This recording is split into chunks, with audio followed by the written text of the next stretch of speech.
Testing for Natalie. 1, 2, 3, 4. Testing for Natalie. 1, 2, 3.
Afternoon. Joining me today from the Maryland Department of Health are Secretary Dennis Schrader and Deputy Secretary for Public Health, Dr. Jinlene Chan. Before we get started on our COVID update, I want to first touch on the Colonial Pipeline situation. On Saturday, we activated a statewide response and began coordinating closely with the federal administration and local jurisdictions in response to the temporary disruption to the pipeline. Yesterday, I convened a meeting of my full cabinet and received additional updates from the state's energy and emergency planning teams. Today, I authorized Maryland Transportation Secretary Greg Slater to take emergency actions to give our state the flexibility that we need in order to address any potential disruption of the state's fuel supply.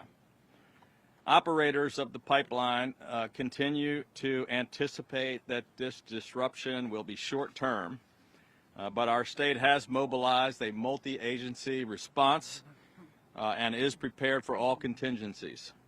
While I know that there's a great deal of anxiety and concern, I want the people of Maryland to know that our supply chain is still working.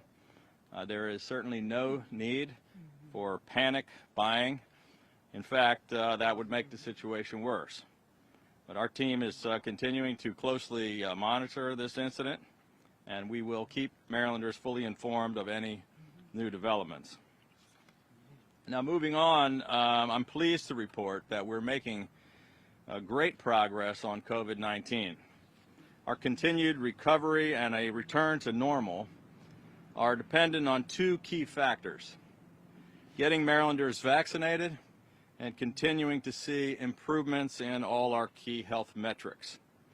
As of today, Maryland has administered more than 5.3 million COVID-19 vaccines. We have vaccinated 86% of all Marylanders over the age of 65 and 65.4% of all Marylanders over 18. Maryland is vaccinating at a faster rate than the nation and faster than most other states, and we are well on our way to reaching 70% of all adults vaccinated by Memorial Day weekend. As part of our No Arm Left Behind initiatives, we continue to have more than 3,000 points of distribution. We have now expanded to 665 pharmacies and 271 doctor's offices. Our Equity Task Force has now completed over 350 missions. We continue to have 13 mass vaccination sites open and fully operational all across the state. Direct scheduling remains immediately available at all of these state sites. You can also walk up or drive through at any of them with no appointment and immediately get your shot. Thanks to the hard work of our team of more than 11,400 people who've been working around the clock to get more shots into the arms of more Marylanders, it has never been easier to find and to get a vaccine. And we encourage everyone who hasn't done so to immediately do it. As a result of all this progress, all our health metrics continue to show dramatic improvement across the board. Maryland's case rate per 100,000 has dropped by 64% over the past 4 weeks, down to only 8.5%, the lowest it has been since September 30th of last year. Our positivity rate has now dropped below 3% to only 2.74 from a peak of 9.43% in January and a high of 26.83 last year. Our positivity rate is now at the lowest point since September 30th of last year, September 29th of last year. COVID hospitalizations continue to significantly drop across every region of the state. They are down more than 60% from their winter peak a couple of months ago, and at their lowest point since November 10th of last year. As a direct result of our incredibly fast pace of vaccinations and because of the subsequent declines in hospitalizations, positivity rate, transmission rate, and case rates, today we are able to take additional actions on our return to normalcy. Effective this Saturday, we are lifting all restrictions on all outdoor entertainment, art, sports venues, including all ticketed events, as well as all indoor entertainment venues, conventions, and other businesses. All restrictions will also be lifted on both indoor and outdoor dining. So effectively, as of Saturday, every business in Maryland will be able to open at 100% with no restrictions. The cruise terminal in Baltimore City will also be reopening. The CDC is working directly with ports and the cruise industry representatives preparing for their safe return to business. The only thing that will remain in place for the time being is the indoor mask requirement, which we will be able to lift as soon as we reach the federal goal of 70% of adults receiving at least one dose of the COVID-19 vaccine. President Biden set the goal of trying to get things back to normal by the 4th of July. Here in Maryland, our plan is to get everything back to normal by Memorial Day. We are making amazing progress towards that goal. In fact, we're just 4.6% of our vaccinations away from reaching it. Our health and economic recovery continues to outpace the nation, and we've had 11 consecutive months of job growth in Maryland. To further accelerate our economic recovery, I have directed the Maryland Department of Labor to work in collaboration with the federal administration to begin the process of reinstating work search requirements so that we can connect more job seekers with good employment opportunities. We truly are closer than ever to getting back to a sense of normalcy, but once again, the fastest way to get rid of our damn masks and to put this pandemic behind us once and for all is for every single eligible Marylander to get vaccinated as quickly as possible. The majority of Marylanders are now safer. However, those who are not vaccinated continue to slow our health and economic recovery efforts, and they also continue to be at risk of infection, hospitalization, and death. So please, if you have not yet been vaccinated, drive through or walk through one of our state mass vaccination sites, schedule an appointment with your doctor, go to your local pharmacy, or call the state's COVID-19 Vaccination Support Center at 155-MD-GO-VAX. With nearly 2/3 of all adults in our state vaccinated, there is simply no excuse for putting off your vaccination any longer. Getting a vaccine is the right thing to do, not just for your own safety, but for the safety of your friends, family, co-workers, and neighbors as well. And it's the only way to get rid of the masks, to put COVID in our rear-view mirror, and to allow us to return to our normal lives. The FDA has approved the Pfizer vaccine for children ages 12 to 15.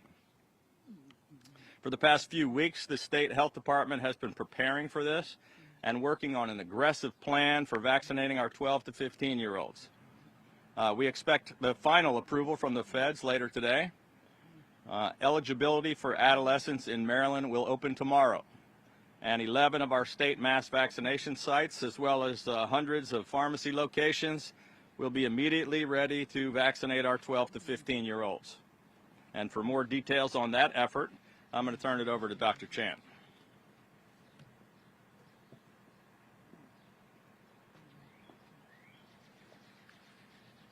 Thank you, Governor, and thank you, Mr. Secretary. I'm pleased to be here today to talk about the pediatric vaccination effort for those 12 and up here in the state of Maryland. I know that there's many parents across the state now who are very interested in getting their kids vaccinated, and I'd like to provide some information about that.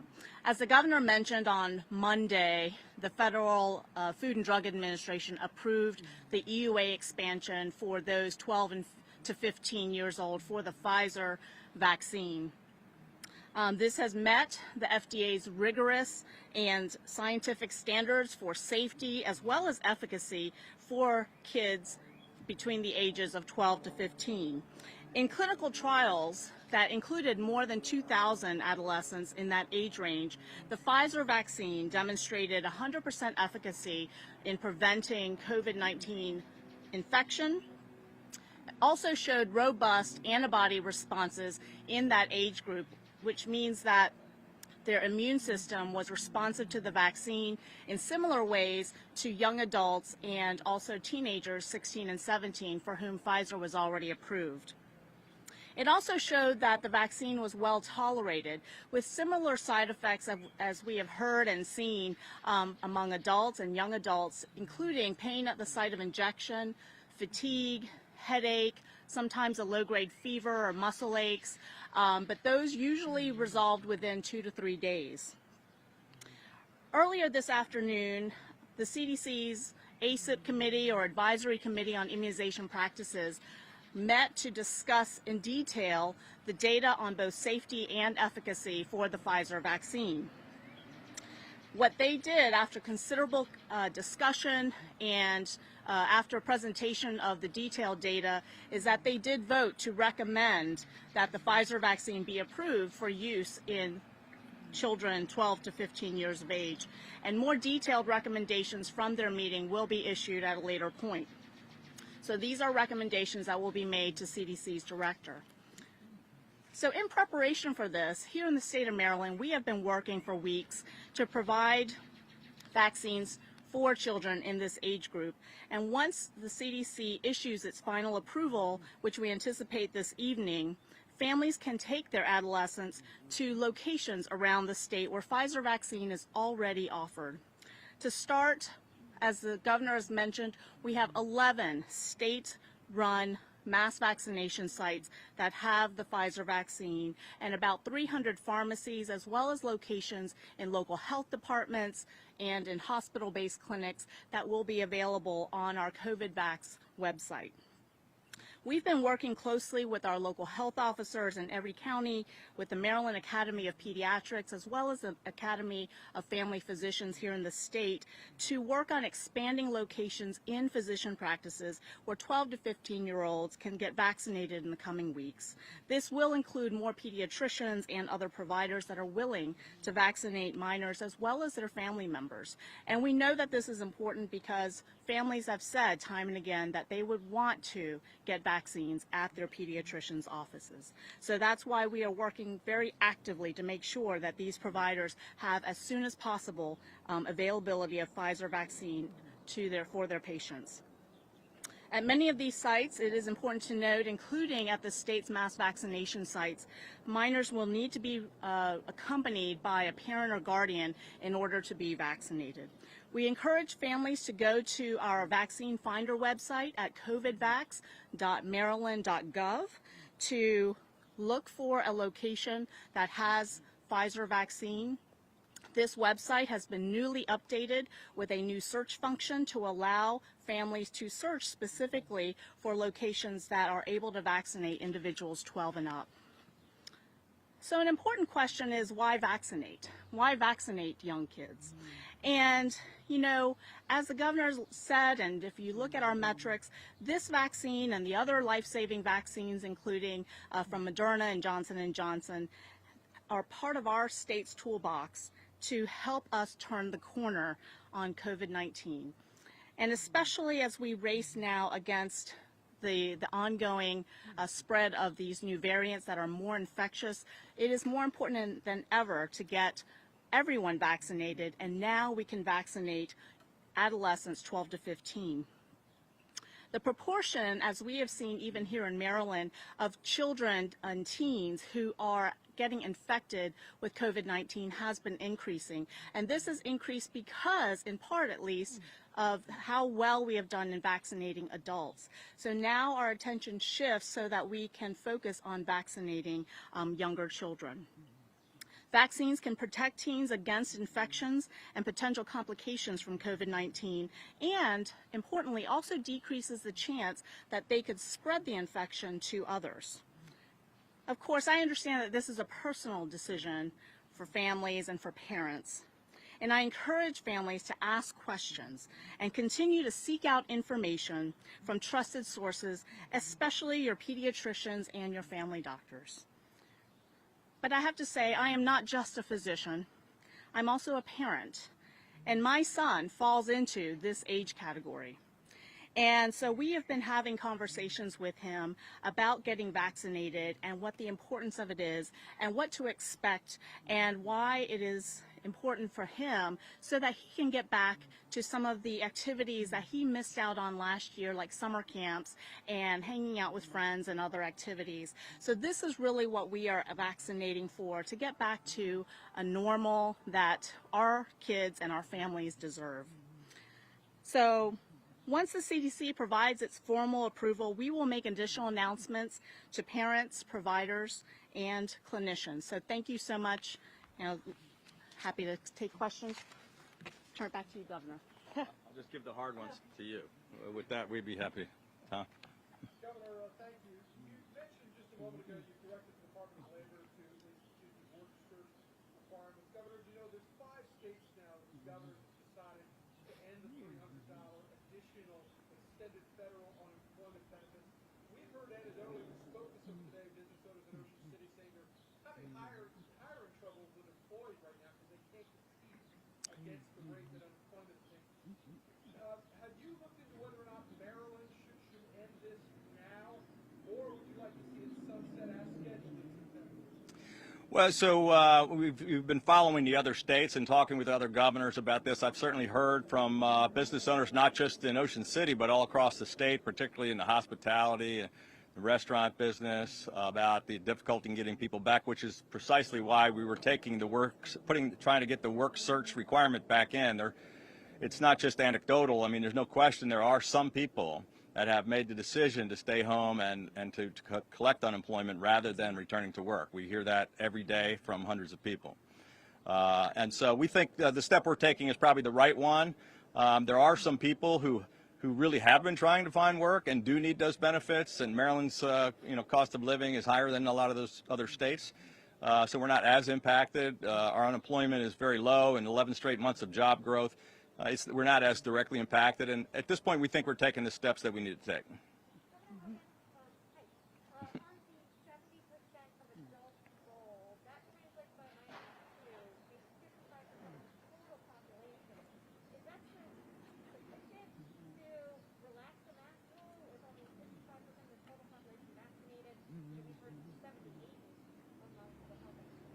Well, most of the experts are now talking about that. It was President Biden who set that goal, not me.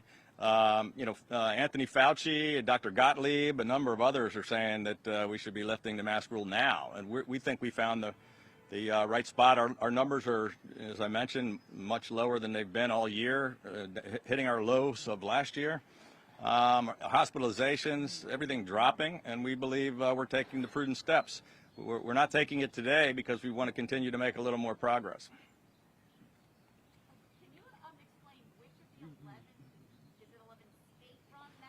Yeah. That's a great. That's available on our website. I believe the FEMA one does have Pfizer vaccine, the one in Greenbelt. So I don't have the list in front of me, but I'm happy to provide that, and we want to make that available. But our mass vaccination sites are located on the covidvax.maryland.gov, and on that website it lists each mass vaccination site and which vaccine they provide. May I just follow up on that? I know that local health officers have been telling us in the last week they don't need permission to give the Pfizer. Once the CDC gives the permission, they need to flip the switch, scheduling here. But could local entities or pharmacy give Pfizer tonight once Willis signed off on it? Potentially, many of the vaccination clinics are already planned, and so, we actually did work with our health officers to allow scheduling to happen, for example, ahead of time, but most local health departments and others are planning for vaccines potentially starting tomorrow. Yeah, complete. Yeah. Dr. Chan probably has a better answer. You kind of summarized about your son and getting vaccinated. She's talking to other parents. But how do you still convince a few of those parents who didn't get vaccinated themselves, and are even more frightened to give it to their children?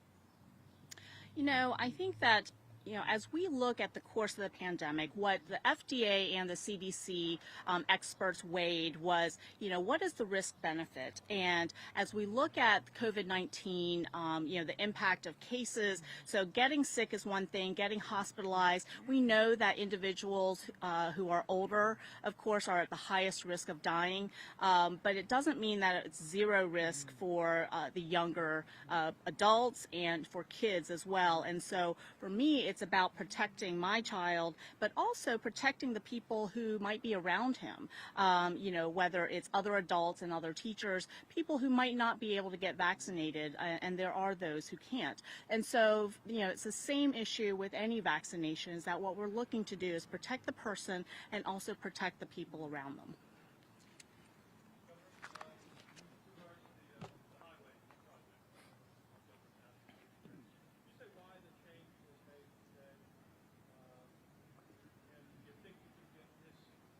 It's really not much of a change. I mean, it's still a tiered project that happens in various segments, and the bridge has always been the top priority. And we reached an accord with Governor Northam, the Beltway Accord. It connects the two states. It's the most critical. It's where the biggest bottleneck is. But our intention is, moving forward, it all has to get fixed, or it's not going to do much to solve the traffic. But we just want to move forward with the bridge, and then move on to the next steps.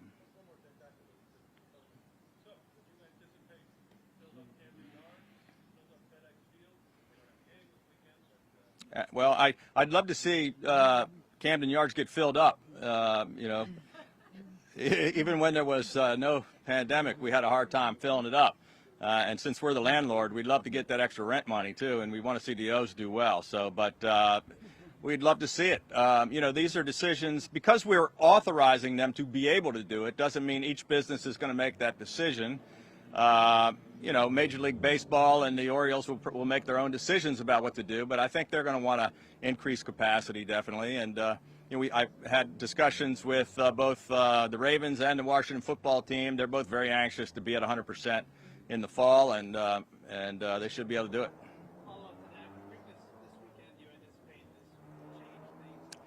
We authorized the Preakness to go to 50% capacity many months ago, and they only chose to go to 10%. So I don't think there's not going to be any change by Saturday.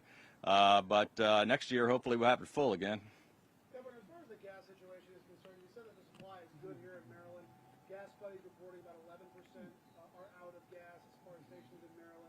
Actually, we have about 4% in Maryland, which is much better than most of the other states that are impacted. I think Georgia's at 19%, so it's about 500%, worse. But we do have a few stations that are 4% that are out of gas, primarily because of people, going and filling up their tanks and filling up, gas cans because they were under this false impression that everybody was running out of gas. We're in a much better situation for a number of reasons, but the Port of Baltimore, we bring a heck of a lot of our oil in through there, and it goes on trucks, and it's not impacted by the pipeline. Have you received any confidence from the White House that the situation with the pipeline will be resolved soon? And how long will the supply last?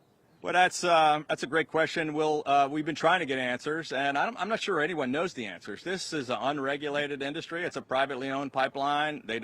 We have no jurisdiction over them whatsoever. They don't go to the PSC. The federal government really doesn't have any involvement with them, but we have this hacking situation, which is impacting a whole lot of states up and down. I think both the federal government and the company that owns the pipeline are saying they're hoping to get it resolved by Friday, but I cannot give you any assurances that that's actually the case.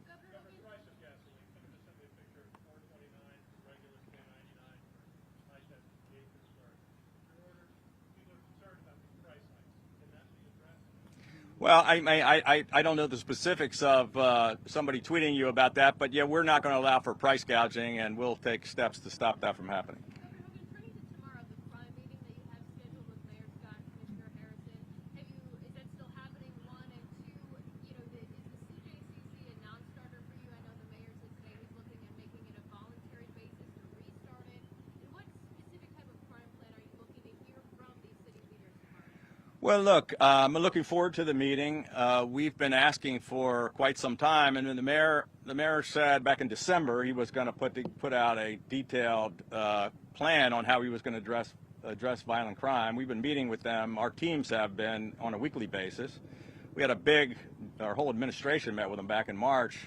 We didn't see a plan. We still haven't seen one yet. And what I said is we're really hoping that tomorrow we're going to see a detailed plan about what the city wants to do to address violent crime. And as far as the committee, I don't have any opposition to them starting it back up again. But I think it's pretty naive to think having a committee have some meetings is going to be enough to stop the murders and the shootings in Baltimore City. And helicopters might be needed. Yeah, come on, Sharice, the helicopter, you got to give an extra question for the helicopter. I know that there was an agreement made with the city state's attorney as well to have a meeting. Do you have a date set? There is no agreement to meet with the state's attorney. She never even asked us. She just made a media statement saying that she wanted a meeting, but no one in our office has ever been contacted by her about a meeting.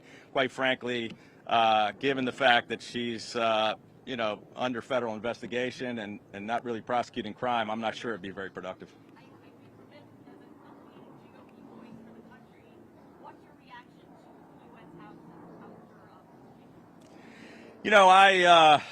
I've been pretty clear where I am on this issue. I'm very concerned about the direction of the Republican Party in the country. I quite frankly was, proud of Liz Cheney and her courage to stand up and speak out the way she did. I've been speaking out not only since January 6th or since November about these false claims about the stolen election, but I've also been speaking out for the past 6 years or so. So.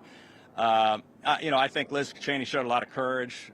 Quite frankly, it reminded me of my dad when he was in Congress during the impeachment of Nixon. It was not a very popular thing to do, but he stood up and told it like it was and told the truth. And I have a lot of admiration for Representative Cheney.